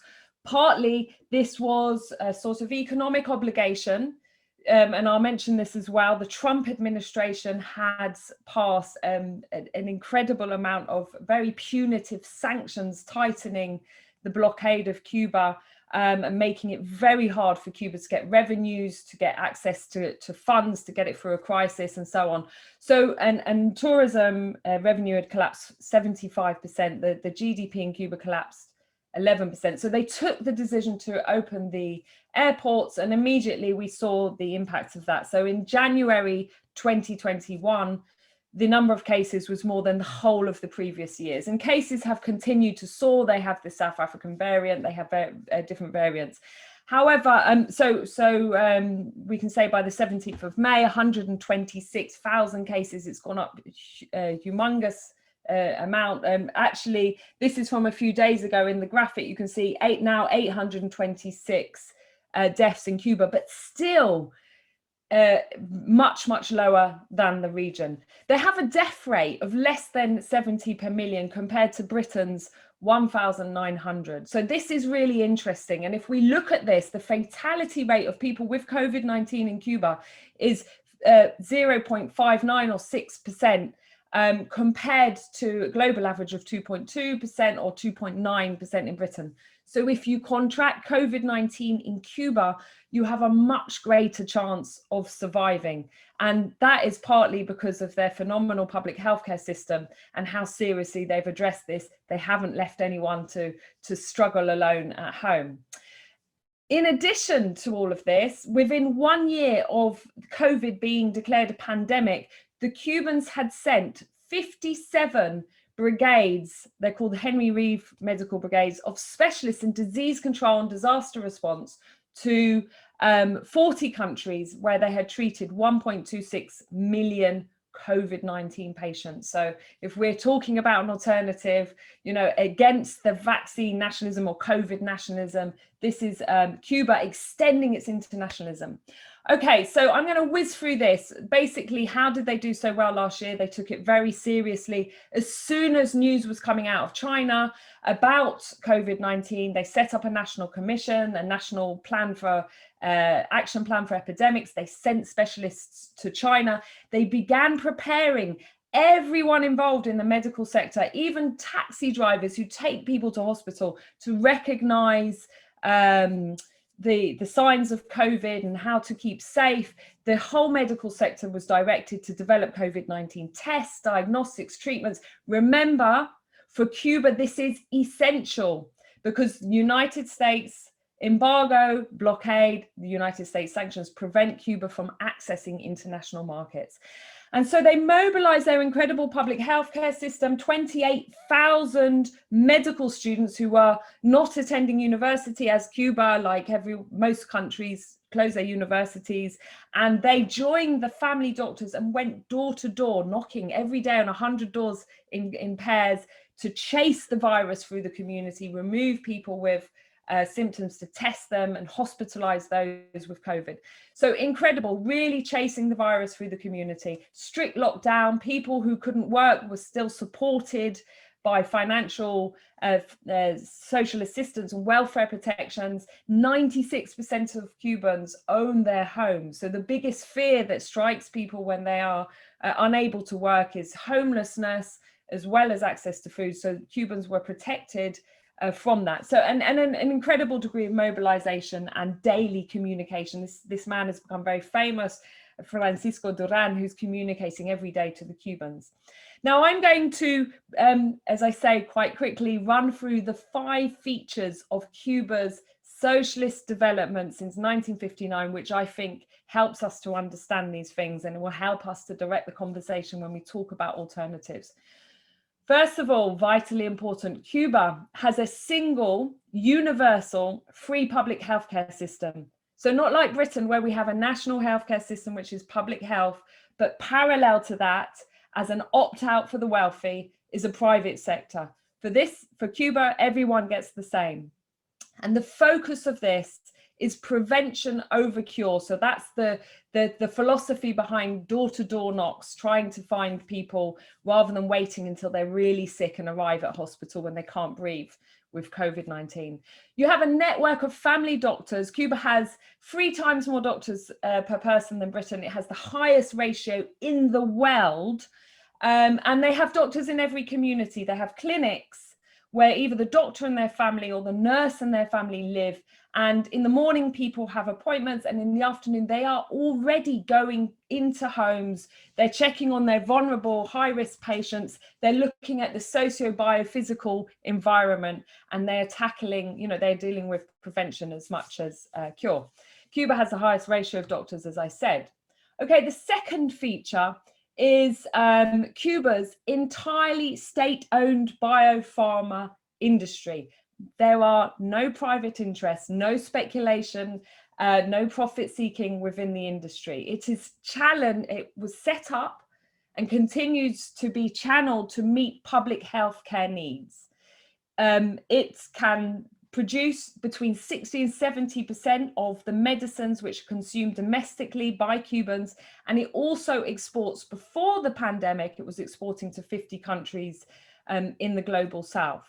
BioCuba Pharma, the big umbrella organization, as soon as COVID happened, adapted existing drugs, antivirals like interferon alpha 2B and so on, and produced new treatments for patients and developed COVID-19 specific vaccines. Today, Cuba has 5 domestically produced vaccines under clinical trials. 2 of those are in phase 3. In fact, one has completed phase 3, the other is close to completing, and they already have interventional studies, including which will incorporate, by the end of May, 1.7 million people, most of the population of Havana, and by the end of this year, the whole country will be vaccinated. The only country in the world to vaccinate its entire population with a domestically produced vaccine. And this is a big, big hope for the global south.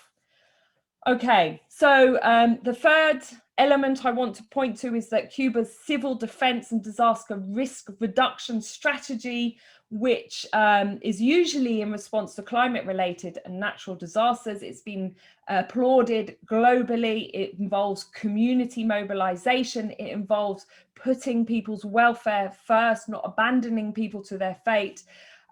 So this incredible capacity that the Cuban institutions and society have to mobilize national resources to protect human life.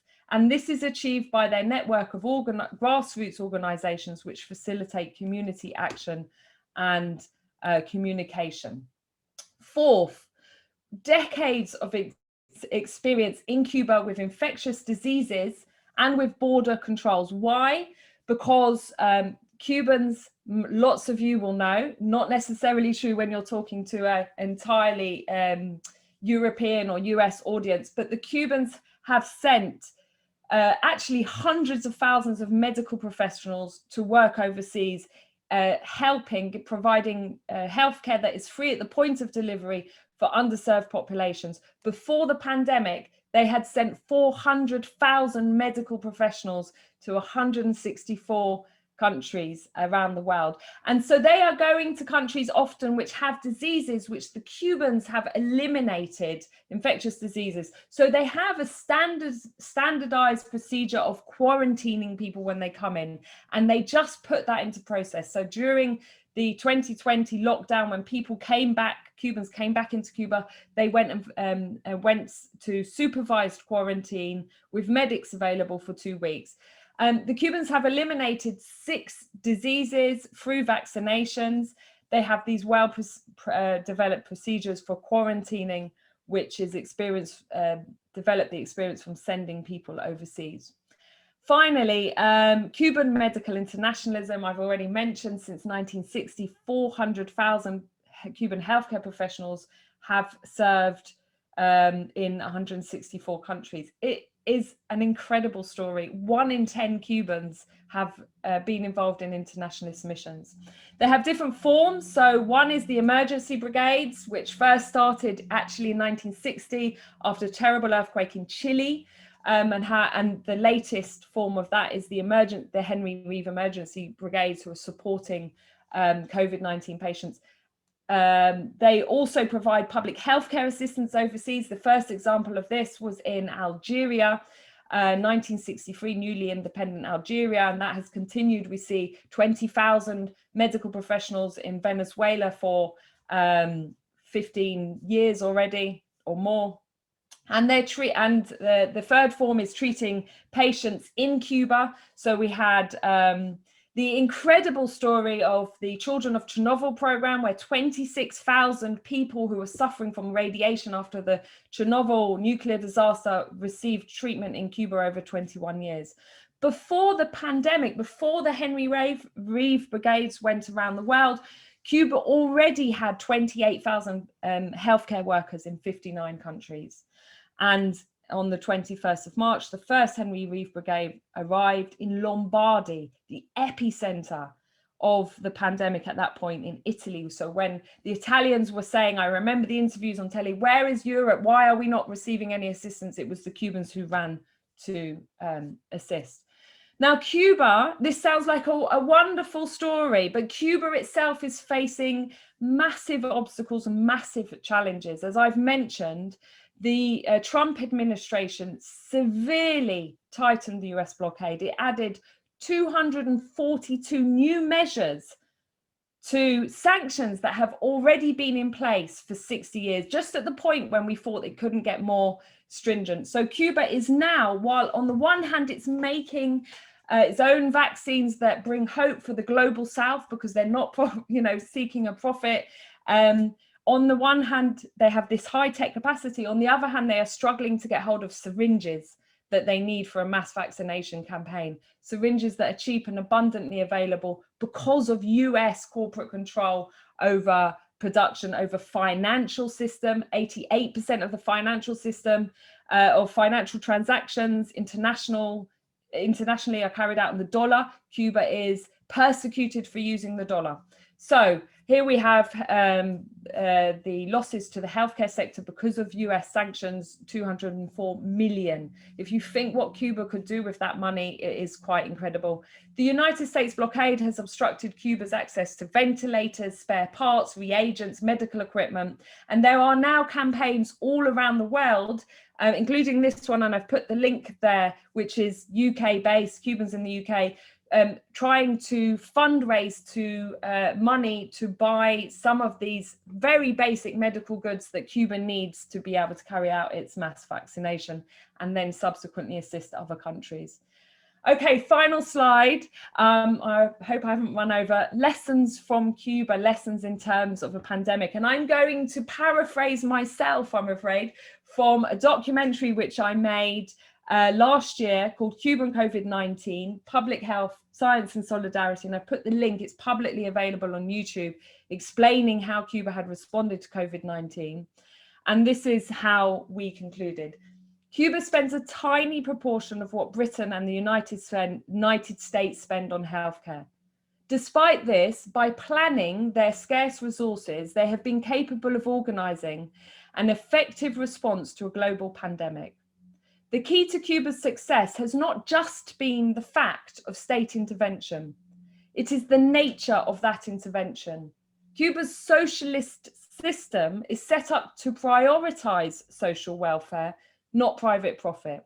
Now, that may not be a lesson that other nations are ready to hear, but Cuba's international assistance during the pandemic at least shows the benefits of global cooperation and solidarity for addressing global problems. Okay, thank you very much. I've finished. Yeah, thank you, Helen. Thank you for that presentation. And indeed, when we were planning this this plenary, we thought we should have Cuba. Also because in Asia, there's a very strong solidarity with Cubans as well. I know for a fact there's a Philippine-Cuban solidarity that I'm a part of from way back. So anyway, this panel is really very compact, but we are also we also heard a lot of very sharp presentation, cutting edge analysis and all that, and this should have gone for a whole day panel normally if we're on our online existence at the moment. Since we don't have time, so we've missed the debate and conversation part. So I think I will just, there's a question on the Q&A which I think everybody can just address, and maybe we can use that addressing this, and maybe we'll do we'll go 5 minutes over time if everyone is okay. At least we don't have a next panel that will use the Zoom account, so we can be a little bit flexible. So I think that the common question that for me coming to me while everyone is speaking is that, okay, this is definitely a bigger crisis than everybody knew in our living memory, and it is far bigger than the 1930s economic crisis, definitely bigger than 2008-2009 crisis, and unfortunately many governments also did not learn from that crisis completely. There are some learnings since we have seen the government intervention at the beginning last year. But I think one key question also to everyone is this also presenting? I will go back and again have a loop from the beginning. Is this crisis presenting a crisis to capitalism? We have seen some businesses close shop here in the UK. So far, none of the big banks are closing, so they're not falling yet. So that means that there were good interventions put up by government to keep that from happening. And then at the same time, from the Q&A, there is a question from Kolya Abramsky that he said, I will just read it. Nick raised a vital question about the future. So who will reap the benefits later of the current medical technological revolution?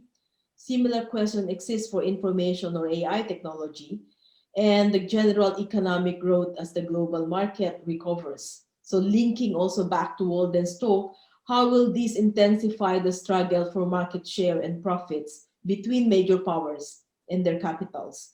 Beyond current conflict, how do we, or how all of you, anticipate and prepare for future rounds of conflicts, which is almost certain to be even more acute than today's conflicts? We're actually seeing now, by the way that the US is again positioning, especially on the question with Russia, on China, US trade conflict. So looking at the future, how do we see, not really future, I think immediate future, because we could see this blowing up at the same time pretty soon.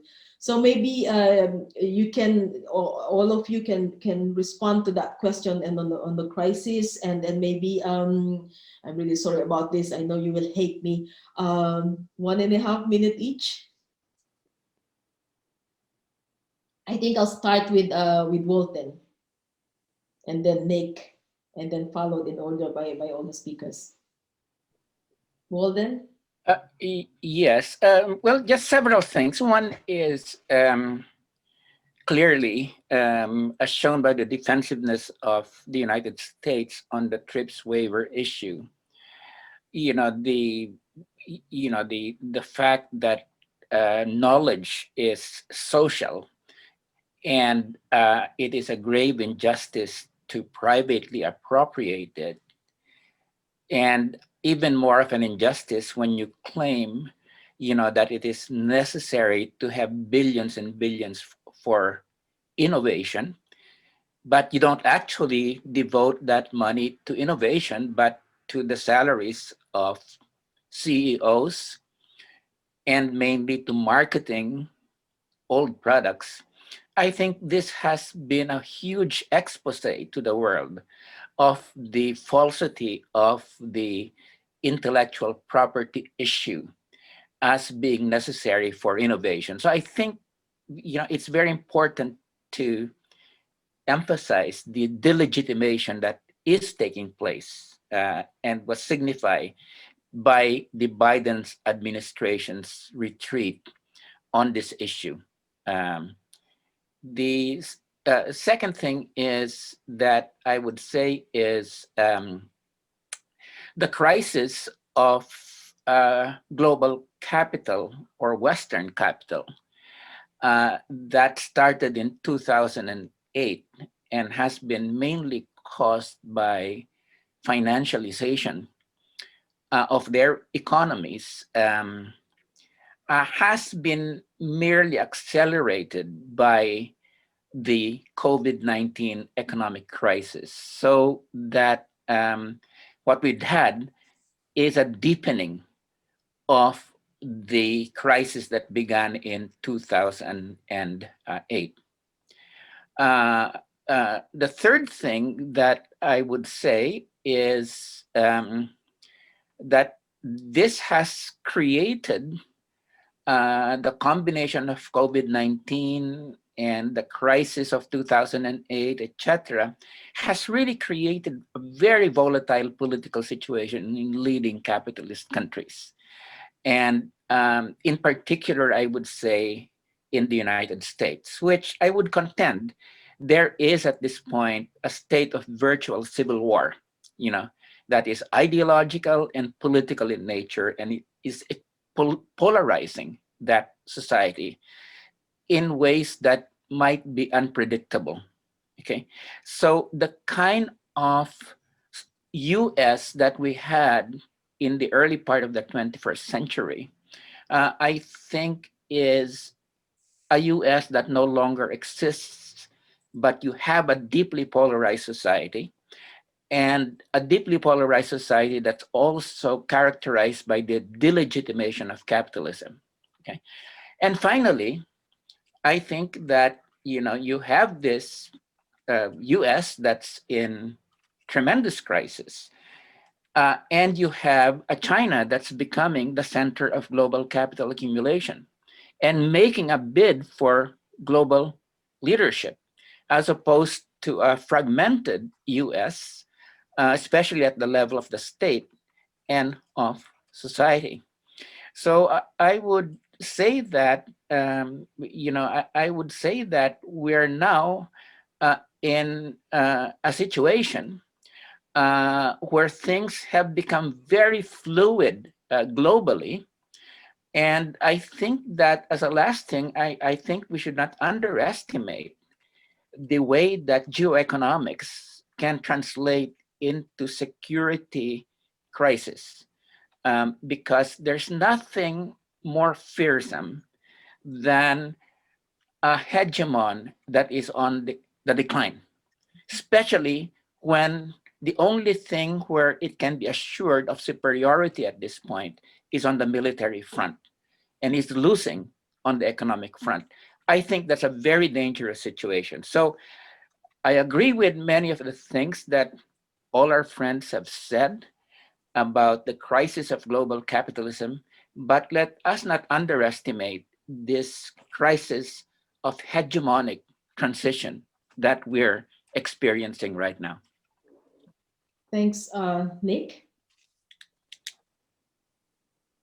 Thanks, Dottie. Yes, agree with much of what Walden said, and I think we're really at the fluidity is the important thing for me. We're really at the end of the period of hegemonic neoliberalism, at least as we understood it in the 1990s. I think, you know, the idea that you have this extreme free market form of capitalism, which is completely not only compatible with, but underpins a kind of liberal democracy, this is gone. What we're going to see now is, and we're beginning to see the outlines of this more authoritarian form of capitalism, you know, big economic monopolies combined with authoritarian political power, and that creates a fluidity. But I think Walden said before, you know, that doesn't necessarily mean that our side is going to win. In some ways, the right over the last 10 years, the phenomenal story of the last 10 years, and very upsetting to us, is that the right in some ways has kind of eaten our breakfast, has taken our language and used it for its own purposes, and in some ways has proved more internationalist in how it relates to each other, in how it funds itself and so on, than the left. So, you know, there's much work to do. I would actually say, I agree with a lot of what Walden said about the US, but in some ways I look to the US for hope, and that's not happened for a long time, because, you know, I think you can say Biden's decision on the IP waiver was cynical, and in some ways it was. In some ways, you know, he saw America losing out to Russian and Chinese vaccine diplomacy, and that's all part of it. But I think there's another story there too. You know, Biden is really a centrist, a very centrist politician. You would expect nothing radical out of him. But I see that, you know, much as the lessons of the 1930s with FDR, who was also a very centrist politician, his space for maneuver is limited by the movement that has been built over the last 10 years. You know, the Bernie Sanders movement, the Black Lives Matter, whatever.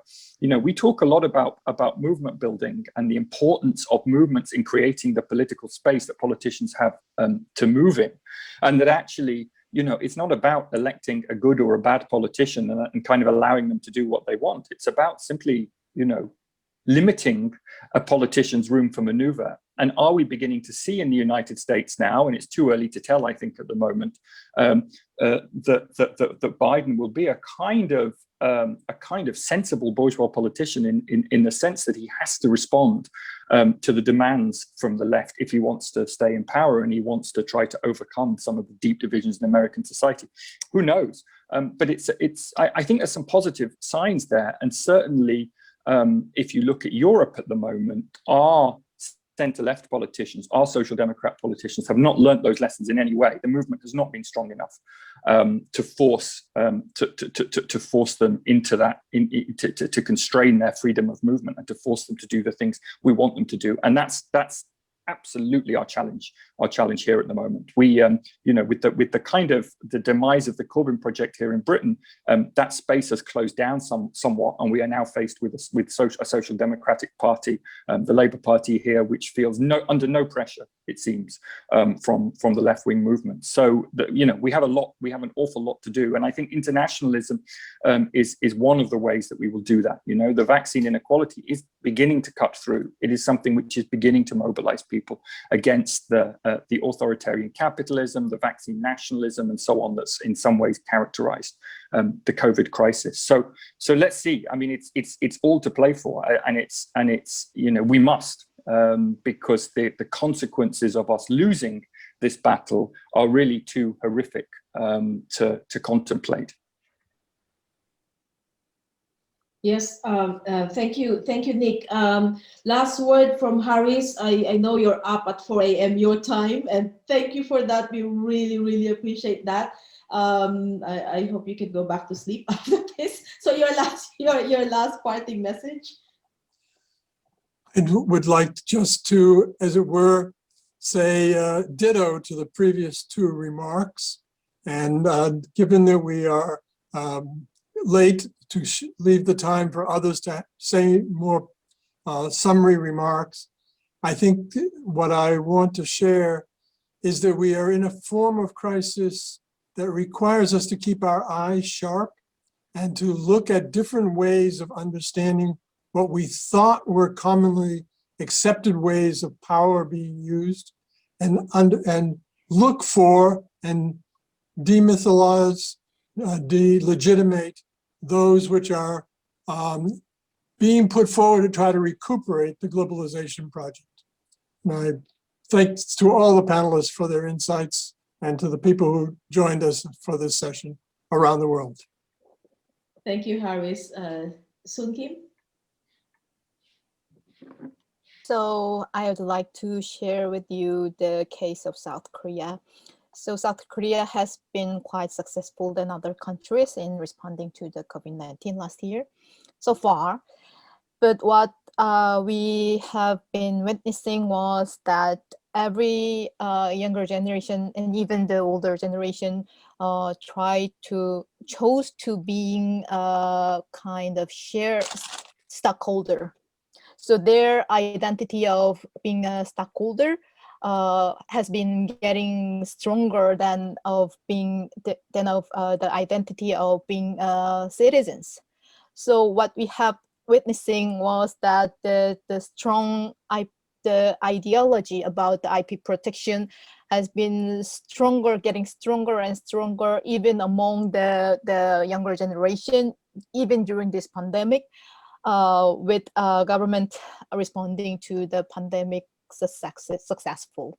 So I don't want to be pessimistic, but what I want to share with you is that global capitalism, I don't see the crisis of the global capitalism during this pandemic, but I do see the inequality between, and I do see the kind of new emerging countries like South Korea that on one side respond to the crisis well, on the other side to see this gap between countries as a new market for themselves to sell their products like the diagnostic kits or etc. So we should be careful about that, the new, like the hegemonic transition or whatever that others said. So we try to be prepared and to try to develop a new discourse or new movement strategy to respond to that kind of new trend. Okay, thank you, Soon Kim. Joseph? Yeah, we're a bit wary of capitalism's capacity to endure crisis, right? Because it has proved resilient. And let's not forget that there's also still the climate crisis and how capitalism has somehow managed to skirt around that big crisis as well. But I'd like to focus on the positive, and I think some vulnerabilities have been shown here. For example, the reaction of Big Pharma that the waiver would be a slippery slope, I think highlights a vulnerability. And I think this is also a moment for us, as Harris said, to advance the counter narrative. And it's important that all of this issue, and in this regard, I think the TRIPS waiver issue is an emblematic struggle for our time, because it highlights many of the points many of the criticisms that we have of this corporate-led development. But I think the challenge, as Nick said, and I agree completely, is do we have a movement? Do we have a base that would advance these ideas of, let's say, global public good over corporate profits, that would advance universal access to health as opposed to vaccine monopolies? We need to build that movement in order to advance the counter narrative. I think we're getting there, but we need to move faster and we need to coordinate better. Thank you. Thanks, Joseph. Helen?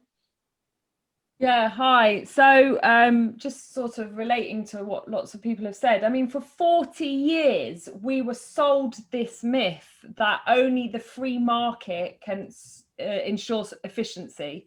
And I think this COVID-19 pandemic has really exposed the whole notion of efficiency. What do we mean by efficiency?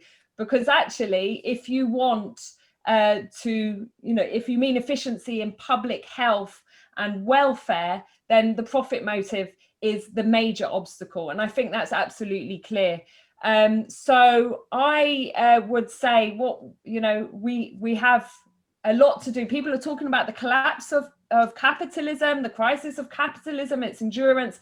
The fact is, we need a combination of the economic reality, but also the political movement, because the rich and powerful are not going to give up the system that they benefit from. They're not going to give up their wealth. They need to be there needs to be a very militant movement, and I would say outside of existing social democratic institutions, because at the end of the day, they are just part of the foundations that somehow give legitimacy to a profit-seeking system which is based on exploitation of the environment and of people. So I would say we need to push with determination for a waiver on TRIPS. And in fact, if you just do a little bit of reading on the biotech sector in the United States, which is where it was founded, 1976, the world's first biotech sector, you will see this pattern repeated. It is public wealth or social wealth,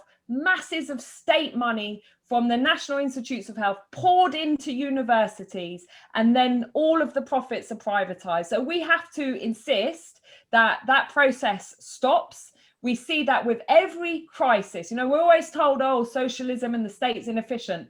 But how many crises of capitalism have there been, of the banking sector and the finance sector, where public money has been used in unprecedented levels to bail out these private interests? So we have to say we won't accept that anymore. That would be one thing I would say. And I would also encourage everyone to lend their voices to a growing movement to say the United States blockade or embargo, the United States sanctions on Cuba are criminal and they must stop. They affect us all. Nick, you talked about the possibility of a cancer vaccine. Well, the Cubans have the world's first lung cancer immunotherapy, and we are stopped from accessing it in the global north because of the United States blockade. They have a treatment for diabetic foot ulcers, which reduces the need for amputations by 72%. That affects 400,000 people globally. We don't get it in the global north because of the United States blockade. So we have to understand that the blockade of Cuba